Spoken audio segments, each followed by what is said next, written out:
Como ya hemos mencionado a capítulos pasados, en este siguiente, el capítulo 9, vamos a hablar de lo público y lo privado. Recordemos que hay una crisis del Estado y donde no puede ser capaz de gestionar las actividades y también recordemos que a partir de la Revolución Francesa el ciudadano se vuelve más activo frente al derecho administrativo, frente al Estado. El ejercicio del poder como un monopolio deja de ser solamente del Estado. Hablaremos de la privatización, de la doble personalidad del Estado, en donde el primero se refiere a que va a haber un proceso de invasión de lo privado en lo público, y en lo segundo, en el que el Estado va a ejercer un derecho privado en unas ocasiones y en otro va a ejercer un poder público. Hay que marcar una diferencia que los autores de este libro nos marcan, por ejemplo, que el derecho público podría ser la búsqueda de la igualdad, el respeto a lo colectivo, al otro. En cambio, el derecho privado sería que no habría limitación en cuanto a la voluntad, a la intimidad, serían unas características de este segundo. En el capítulo siguiente, que es el capítulo 10, que habla de la privatización del derecho administrativo, es algo parecido al capítulo anterior, pero aquí nos habla de que va a haber una modificación del concepto de Estado y va a haber un proceso de privatización. También nos dice que tenemos que encontrar un modelo de administración pública que compatibilice los dos conceptos que hablábamos anteriormente, el de legalidad y el de eficacia.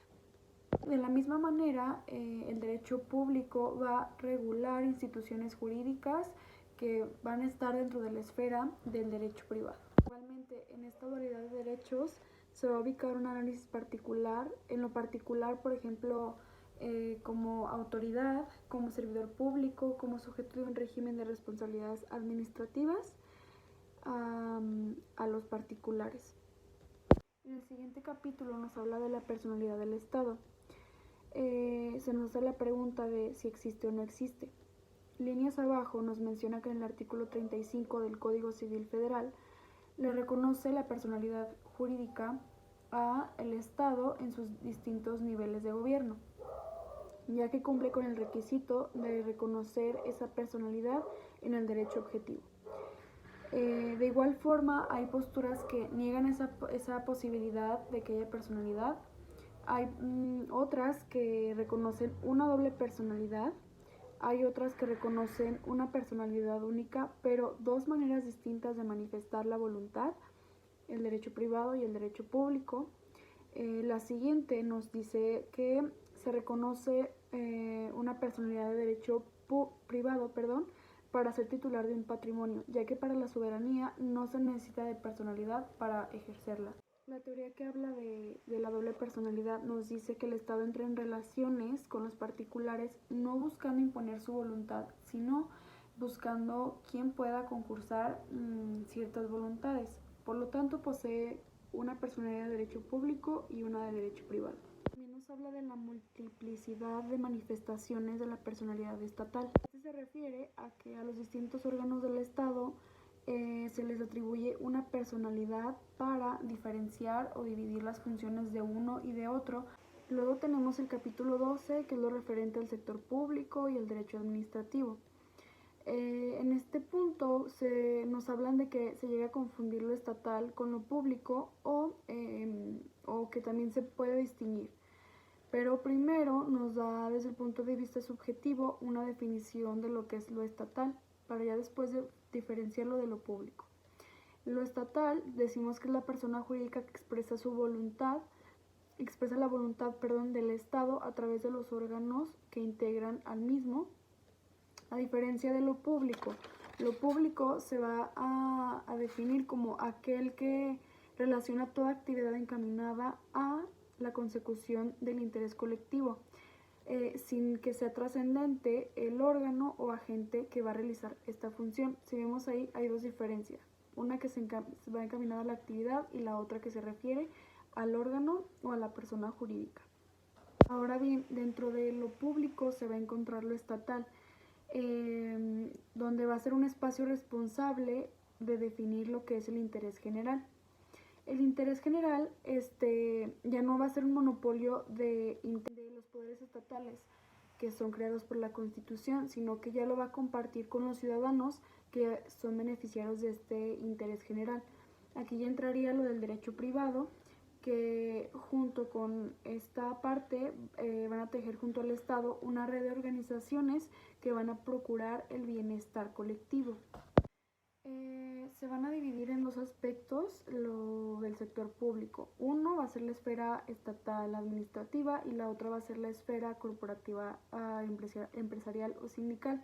Tenemos el capítulo 13 que habla de las personas jurídicas y el sector público. Aquí los entes van a compartir una doble regulación, es decir, una privada y una pública. Las personas jurídicas pueden excluirse del sector público, pero esto no significa que sean totalmente privadas. Persona jurídica a su vez es una pluralidad de personas jurídicas más pequeñas. Esto se va a reconocer en el artículo 25 del Código Civil Federal. Va a existir una deficiencia para saber diferenciar entre las entidades públicas y las privadas. Sin embargo, existen criterios de distinción que crearon administrativistas. Una va a ser en cuestión al fin, la existencia de prerrogativas, la creación de la injerencia estatal, la forma, los pluralistas, carácter de participación, encuadramiento en la organización estatal, que serían esos los criterios para considerar una distinción. Esto no va a funcionar para clasificar entes que están en un punto intermedio, porque esos ya deberían ser personas de interés general. Capítulo 14 vamos a hablar de las empresas públicas o privadas de interés general, que era lo que mencionábamos en el capítulo anterior. Estas van a compartir una forma de integración y regulación, pero se van a distinguir por el origen del capital o aportación social, así como por el fin que persiguen. También nos va a hablar de las actividades económicas, se van a poder clasificar en dos, en estatales y privadas.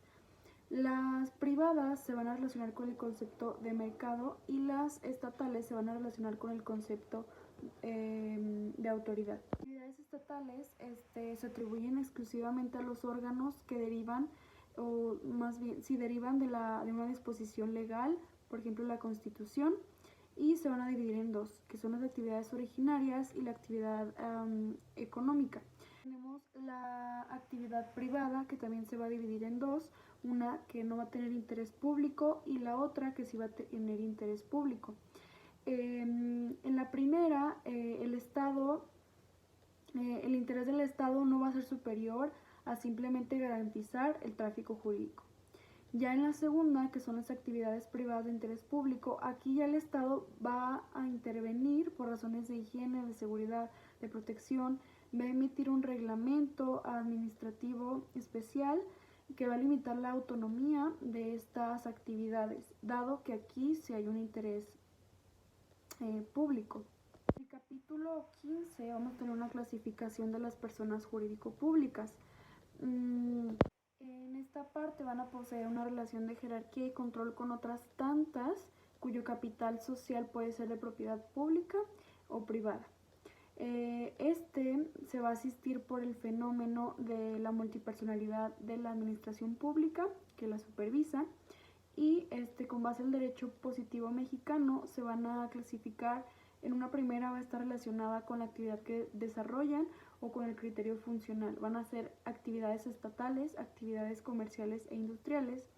Ya en la segunda clasificación van a ser de índole orgánica y funcional, van a ser estatales y no estatales. Ya en la tercera clasificación vamos a tener que van a ser de índole orgánica y está relacionada con la forma de integración o procedencia del capital público o privado,